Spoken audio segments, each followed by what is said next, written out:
Good evening, everybody. Hope everybody's doing well.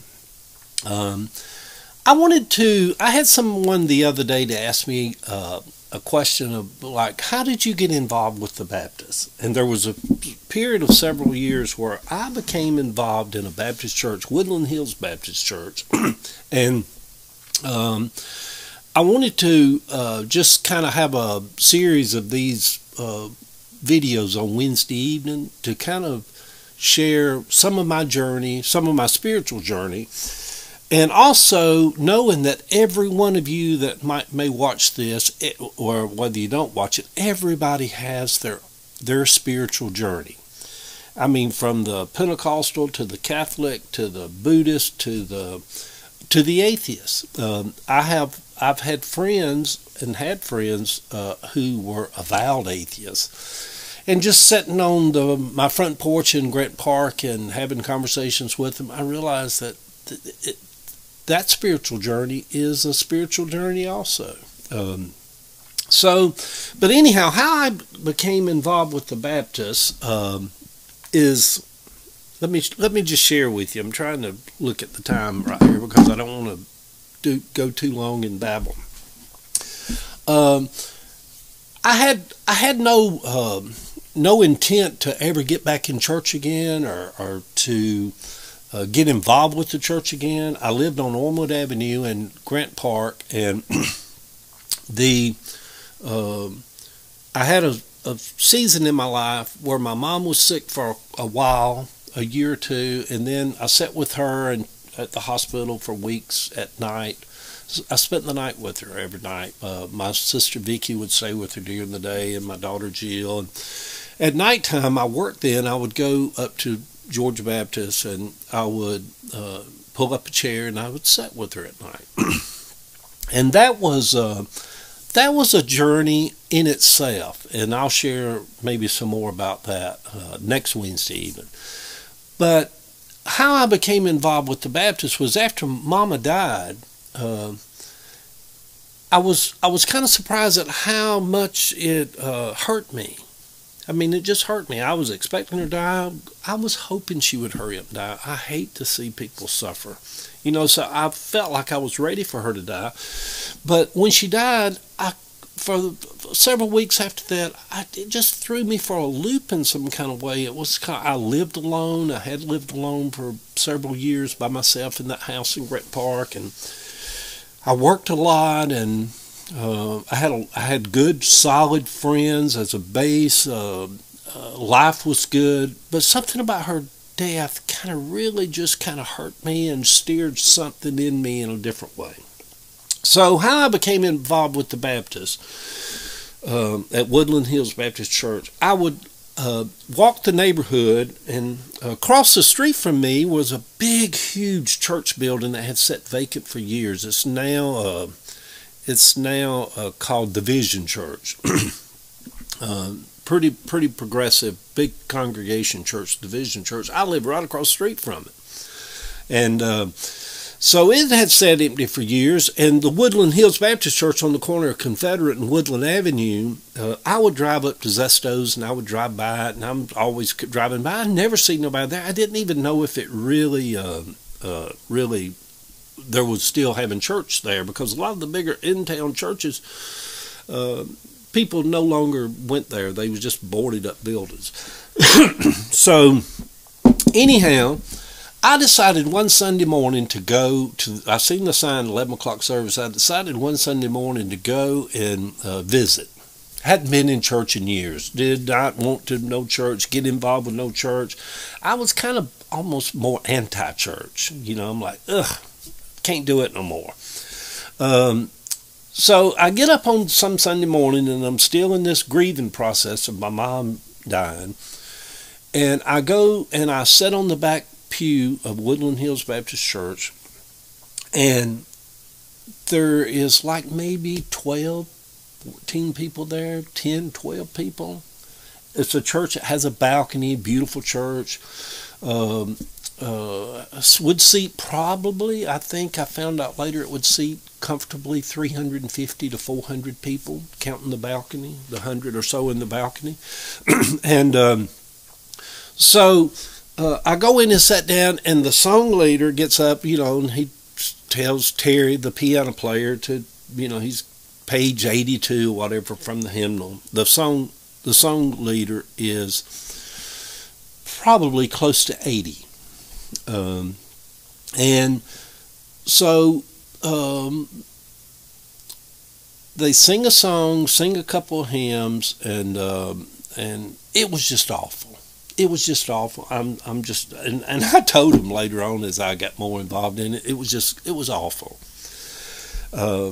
As I sat on that back pew and I looked what was going on, it made me not miss church at all. It was just going through a motion. These people had been doing this for so many years, just going through. And it basically, you know what it was? It was a handful, 5 or 6 of the old people, and I call them old people because they're 70s and 80s, who did not want to release their power or grip over that property. Because they felt like they had a mission from God. Just keep the doors open. It's a mission. It's a calling. Just keep the doors open, although everybody had left. So how I became involved, to start with, I went back home after that service, and I'm like, oh, my God, that service was awful. The preaching was bad. The singing was bad. The teaching was bad. Everything about it was bad. The one good thing about it, it was what we would call highfalutin Baptist. It wasn't like the Friendship Baptist Church and where people would praise Jesus and clap their hands. No, you could tell these people came in their heyday. They had doctors and lawyers and judges and affluent people. They were kind of highfalutin Baptists, as we would say. Which, as I've got older, if I was going to be a part of a church, I feel more comfortable being kind of more around people of education and affluence, and I mean it's just a choice. I just feel more comfortable around that, I think. So anyhow, to get to how I wound up there to start with, I go back home and I'm sitting around the house and I'm like, oh my God, that ain't gonna work. But at that time, you have to. At that time, I was still praying, pretty much daily. And when I say pray, there would be times where I'd go and get on my knees by my bed, and I would bow my head and I would pray. There was a method to praying for me. The scripture where pray in your closet in secret, God will reward you openly. I prayed in secret. I would sit out in my little backyard in Grant Park and I would read the scriptures. And so you have to understand how I came to what I'm about to tell you.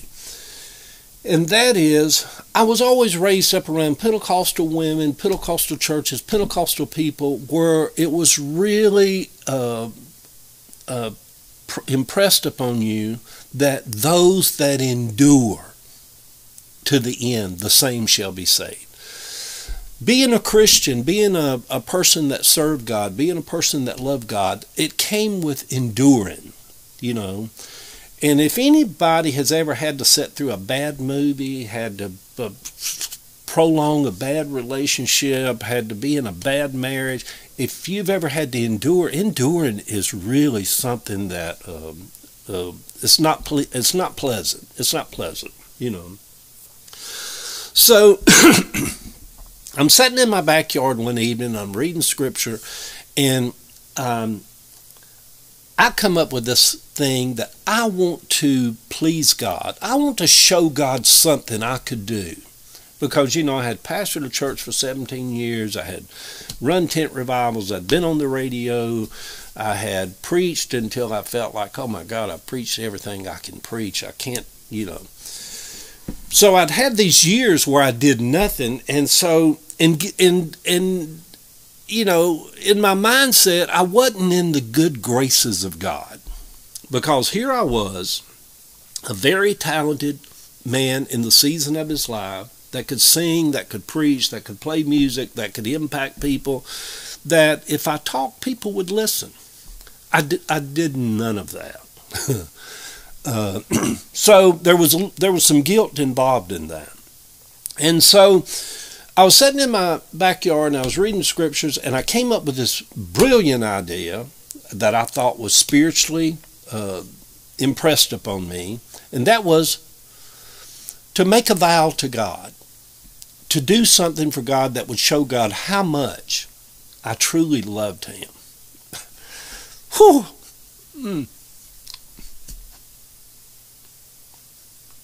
Yeah.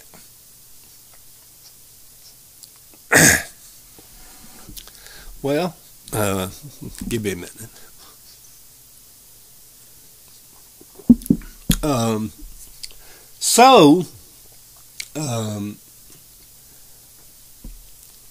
Sitting out there in my yard, I told the Lord, I said, and I spoke this out loud, I said, Lord, I'm going to show you how much I love you.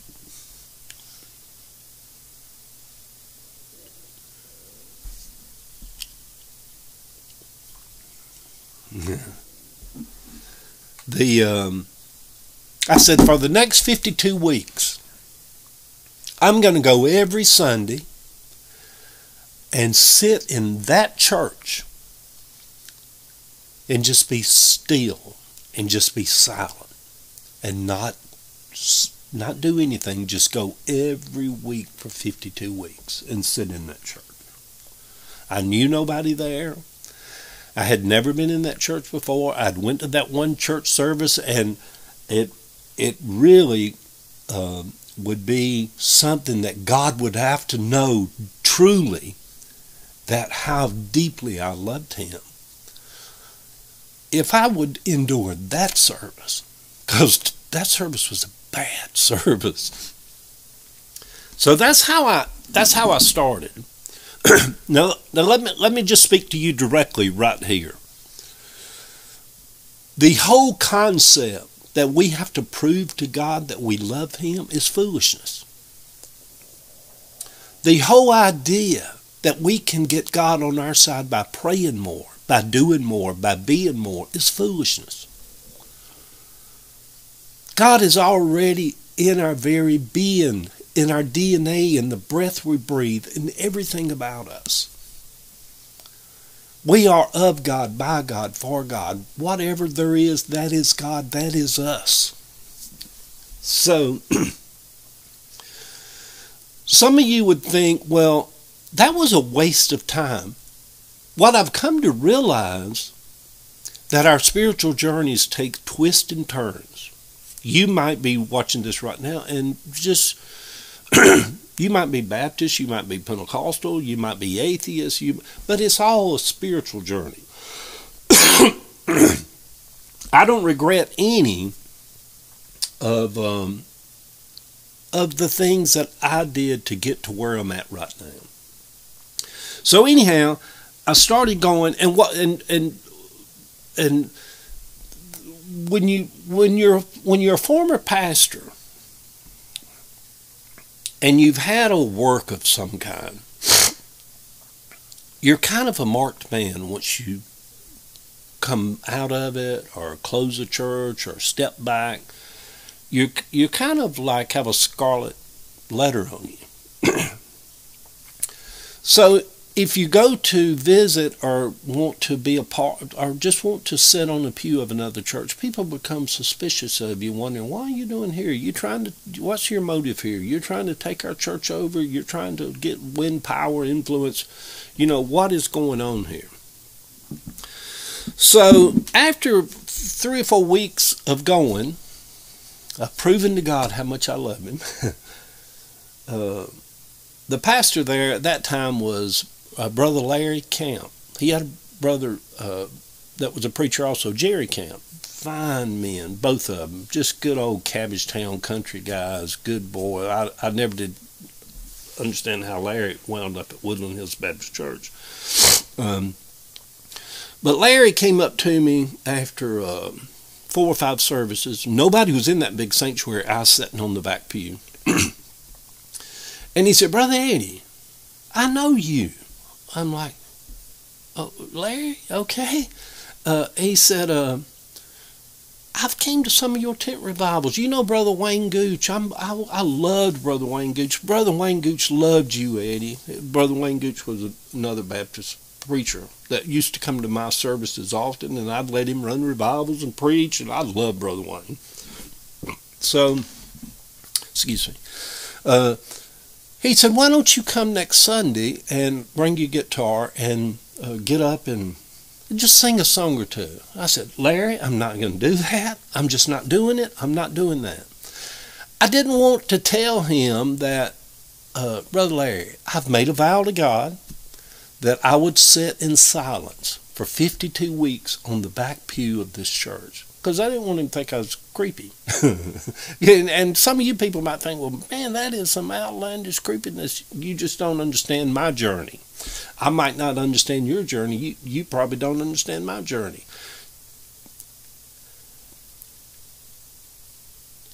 As I sit here sharing this with you now, it was God. Because that sitting with my mouth shut and having an appointed time to set aside for God was revelatory for me. It opened up all kind of Pandora boxes, rabbit holes, dimensions into other ways of thinking. And it was nothing they said or did, because, you know, there's only so much about the gospel that you can hear, and you've heard it all. Everything there is about the gospel, you've heard it. Everything about the gospel, I've heard it. So you move beyond that to other things. So anyhow, that's how I wound up going and being a part of Baptist Church. And I think that's all I want to share this evening. How that I made a vow to God, how that I kept that vow. For the next 52 weeks, I went every Sunday. I endured. It didn't lead me, here's when I said it was revelatory, it didn't lead me deeper into religion. It actually was the catalyst that led me away from it. I could sit objectively and think, I began more and more to hear my spirit, my soul, that part of me that was with God in the beginning, that part of me that came to earth. I began to listen to that. I began to trust that, believe in that. Yeah. So, my relationship went on for 4 or 5 years, more and more and more. What turned into eating chicken with people on Wednesday evening, turned into having a Bible class, turned into running a 6-week revival at that church at one time. I want to share more about that. And I want to do these videos because most of you that know me know I do a daily post. I love to write. I love to put thoughts into words. I love to express myself. I think that's part of the reason I was a preacher. I was a pastor. The pulpit afforded me a great opportunity to let whatever this is that boils up in me come out. I just don't want all the pomp and circumstance of people following me and call Brother Eddie, and to me there was part of it I wanted to get away from, but it didn't take away the part of me that wanted. I minister more now than I ever did when I had a church. Or when I had a radio broadcast, because I view ministry so different. I mean, for example, I was checking out of Home Depot a few weeks ago, and a lady said, "I'm sorry, I'm just having a hard day today." She had messed up keying in something. Said, "My mom died a week ago, and I'm really struggling." That was her words. Oh my God, what a great opportunity just to comfort somebody. Speak. You don't have to preach a 30-minute message to minister to people. Sometimes you can speak a word, and a word has such power that it shifts the whole energy in that person. I've learned that about the power of what we call ministry. Love y'all. Thank y'all if y'all listen to this. I had this idea that I wanted to do like a little video every Wednesday afternoon as part of like Wednesday midweek, just as a throwback to the old days. Many years ago, they had midweek services. I don't know if maybe they still have them out in Carrollton, Little Mom Church or something, but not so much anymore. God bless everybody. Let me turn this off. See y'all next Wednesday.